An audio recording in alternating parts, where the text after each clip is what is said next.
ତୁମେ କେତେବେଳେ ଫ୍ରି ହୋଇଯିବ? ସତ କୁହ ତୁମେ କେଉଁଠି ଥିଲ? ସେ ଫୋନ୍ ଚଳାଇବାରେ ମଗ୍ନ ଅଛି।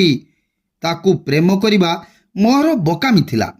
ମୋତେ କେବେ ବି ଫୋନ୍ କରିବ ନାହିଁ। ଏମିତି ଆହୁରି ଇଣ୍ଟରେଷ୍ଟିଂ ସେଣ୍ଟେନ୍ସେସ୍ ୱିଥ୍ ଫ୍ରେଜେସ୍ ଅଛି ଆମର ଏହି ପାର୍ଟରେ। ସୋ ହେଲୋ ଲର୍ନର୍ସ, ଆଜିର ଏହି ନଲେଜେବଲ୍ ଭିଡ଼ିଓଟିକୁ ଦେଖିବା ପୂର୍ବରୁ ଆମ ଚ୍ୟାନେଲକୁ ଗୋଟିଏ ସବସ୍କ୍ରାଇବ୍ ନିଶ୍ଚିତ କରିଦେବେ। ଆପଣଙ୍କର ଗୋଟିଏ ସବସ୍କ୍ରିପସନ୍ ଆମକୁ ଆହୁରି 10ଟି ଭିଡ଼ିଓ କରିବାକୁ ମୋଟିଭେଟ୍ କରିବ। ଆମର ସ୍ପୋକେନ୍ ଇଂଲିଶର ସବୁ ପାର୍ଟକୁ ଦେଖନ୍ତୁ। ନିଶ୍ଚିତ ଆପଣ ସ୍ପୋକେନ୍ ଇଂଲିଶରେ କନଭରସେସନ୍ କରିପାରିବେ, ଏଥିରେ କୌଣସି ଦ୍ୱନ୍ଦ୍ୱ ନାହିଁ। ସୋ ଟିକେ ବି ଟାଇମ୍ ୱେଷ୍ଟ ନ କରି ଚାଲନ୍ତୁ ଆରମ୍ଭ କରିଦେବା ଆମର ଏହି ଇଣ୍ଟରେଷ୍ଟିଂ ଭିଡ଼ିଓଟିକୁ। ଆମର ଫାର୍ଷ୍ଟ ଫ୍ରେଜ୍ରେ ଅଛି in how much time. In how much time, କେତେବେଳେ ବା କେତେ ସମୟରେ। କେତେବେଳେ ବା କେତେ ସମୟରେ। ତ ସେଣ୍ଟେନ୍ସେସ୍ ଦେଖିବା। କେତେବେଳେ ତୁମେ ଘରେ ପହଞ୍ଚିବ? କେତେବେଳେ ତୁମେ ଘରେ ପହଞ୍ଚିବ? In how much time will you reach home? In how much time will you reach home? ତୁମେ କେତେବେଳେ ଫ୍ରି ହୋଇଯିବ? ତୁମେ କେତେବେଳେ ଫ୍ରି ହୋଇଯିବ? In how much time will you get free? In how much time will you get free? ଆପଣ କେତେ ସମୟରେ ଖାଇବା ବନାଇଦେବେ?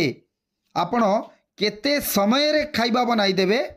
In how much time will you cook the food? In how much time will you cook the food? ତୁମେ କେତେବେଳେ ଏଠାକୁ ଆସିପାରିବ? ତୁମେ କେତେବେଳେ ଏଠାକୁ ଆସିପାରିବ? In how much time will you come here? In how much time will you come here? ସେହିପରି ମୁଁ ଆପଣଙ୍କୁ କେତେବେଳେ ଫୋନ୍ କରିବି? ମୁଁ ଆପଣଙ୍କୁ କେତେବେଳେ ଫୋନ୍ କରିବି? ଏହାର ଇଂଲିଶ ନିଜେ କରନ୍ତୁ ଓ ଇଚ୍ଛା ହେଲେ କମେଣ୍ଟ ବକ୍ସରେ ନିଶ୍ଚିତ କମେଣ୍ଟ କରନ୍ତୁ। ନେକ୍ସଟ ଫ୍ରେଜ୍ ହେଉଛି tail the truth. Tail the truth, ଏହାର ଅର୍ଥ ହେଉଛି ସତ ସତ କୁହ। ସତ ସତ କୁହ। ତ ସେଣ୍ଟେନ୍ସେସ୍ ଦେଖିବା। ସତ ସତ କୁହ, ଏଇଟା କିଏ କଲା? ସତ ସତ କୁହ, ଏଇଟା କିଏ କଲା? Tell the truth, who did this? Tell the truth, who did this? ସତ ସତ କୁହ, ତୁମେ କେଉଁଠି ଥିଲ? ସତ ସତ କୁହ, ତୁମେ କେଉଁଠି ଥିଲ? Tell the truth, where you? Tell the truth, where you? ସତ ସତ କୁହ, ତୁମେ ଏବେ କେଉଁଠି ଅଛ? ସତ ସତ କୁହ, ତୁମେ ଏବେ କେଉଁଠି ଅଛ? Tell the truth, where are you? Tell the truth, where are you? ସତ ସତ କୁହ, ତୁମେ କେବେ ଆସୁଛ? ସତ ସତ କୁହ, ତୁମେ କେବେ ଆସୁଛ? Tell the truth, when are you coming? Tell the truth, when are you coming? ସେହିପରି ସତ ସତ କୁହ, ଏହି ନମ୍ବର କାହାର? ସତ ସତ କୁହ, ଏହି ନମ୍ବର କାହାର? ଏହାର ଇଂଲିଶ ନିଜେ କରନ୍ତୁ ଓ ଇଚ୍ଛା ହେଲେ କମେଣ୍ଟ ବକ୍ସରେ ନିଶ୍ଚିତ ପୋଷ୍ଟ କରନ୍ତୁ। ନେକ୍ସଟ ଫ୍ରେଜ୍ ହେଉଛି ଏନଗ୍ରୋସ୍ଡ in.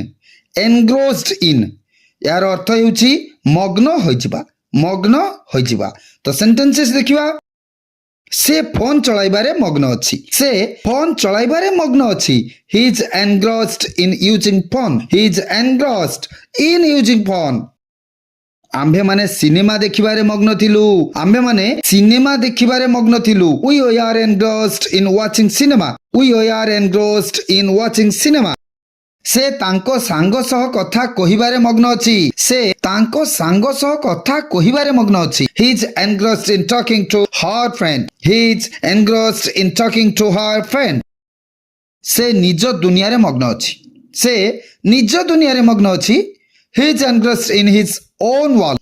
He is engrossed in his own world. ସେ ଗୀତ ଶୁଣିବାରେ ମଗ୍ନ ଅଛି। ସେ ଗୀତ ଶୁଣିବାରେ ମଗ୍ନ ଅଛି। ଏହାର ଇଂଲିଶ ନିଜେ କରନ୍ତୁ ଓ ଇଚ୍ଛା ହେଲେ କମେଣ୍ଟ ବକ୍ସରେ ନିଶ୍ଚିତ ପୋଷ୍ଟ କରନ୍ତୁ। ନେକ୍ସଟ ଫ୍ରେଜ୍ ହେଉଛି ଫୁଲିଶ ଅଫ୍ ମି। ଫୁଲିଶ ଅଫ୍ ମି, ଏହାର ଅର୍ଥ ହେଉଛି ମୋର ବୋକାମି। ମୋର ବୋକାମି। ତ ସେଣ୍ଟେନ୍ସେସ୍ ଦେଖିବା। ତାକୁ ପ୍ରେମ କରିବା ମୋର ବୋକାମି ଥିଲା। ତାକୁ ପ୍ରେମ କରିବା ମୋର ବୋକାମି ଥିଲା। It was foolish of me to love her. It was foolish of me to love her. ତା ସହ କଥା ହେବା ମୋର ବୋକାମି ଥିଲା। ତା ସହ କଥା ହେବା ମୋର ବୋକାମି ଥିଲା। It was foolish of me to talk to her. It was foolish of me to talk to her. ତାଙ୍କୁ ଏଠାକୁ ଡାକିବା ମୋର ବୋକାମି ଥିଲା। ତାଙ୍କୁ ଏଠାକୁ ଡାକିବା ମୋର ବୋକାମି ଥିଲା। It was foolish of me to call him here. It was foolish of me to call him here. ସେଠାକୁ ଯିବା ମୋର ବୋକାମି ଥିଲା। ସେଠାକୁ ଯିବା ମୋର ବୋକାମି ଥିଲା। It was foolish of me to go there. It was foolish of me to go there. ସେହିପରି ତୁମକୁ ବିବାହ କରିବା ମୋର ବୋକାମି ଥିଲା। ଏହାର ଇଂଲିଶ ନିଜେ କରନ୍ତୁ। ଇଚ୍ଛା ହେଲେ କମେଣ୍ଟ ବକ୍ସରେ ନିଶ୍ଚିତ ଜଣାନ୍ତୁ। ନେକ୍ସଟ ଫ୍ରେଜ୍ ହେଉଛି ଡୋଣ୍ଟ ଏଭାର କେବେ ନୁହେଁ ଏହାର ଅର୍ଥ ହେଉଛି କ'ଣ କେବେ ନୁହେଁ ତ ସେଣ୍ଟେନ୍ସେସ୍ ଦେଖିବା ସେଠାକୁ କେବେ ବି ଯିବ ନାହିଁ ସେଠାକୁ କେବେ ବି ଯିବ ନାହିଁ ଡୋଣ୍ଟ ଏଭାର ଗୋ ଦେୟର ଏଠାକୁ କେବେ ବି ଆସିବ ନାହିଁ ଏଠାକୁ କେବେ ବି ଆସିବ ନାହିଁ ଡୋଣ୍ଟ ଏଭାର କମ୍ ହିୟର ମୋତେ କେବେ ବି ଫୋନ୍ କରିବ ନାହିଁ ମୋତେ କେବେ ବି ଫୋନ୍ କରିବ ନାହିଁ ଡୋଣ୍ଟ ଏଭାର କଲ୍ ମି ସେହିପରି ତାକୁ କେବେ ବି ମାରିବ ନାହିଁ ତାକୁ କେବେ ବି ମାରିବ ନାହିଁ ଏହାର ଇଂଲିଶ ନିଜେ କରନ୍ତୁ ଓ ଇଚ୍ଛା ହେଲେ କମେଣ୍ଟ ବକ୍ସରେ ନିଶ୍ଚିତ ପୋଷ୍ଟ କରନ୍ତୁ so this was it for today's video hope you enjoy this video thank you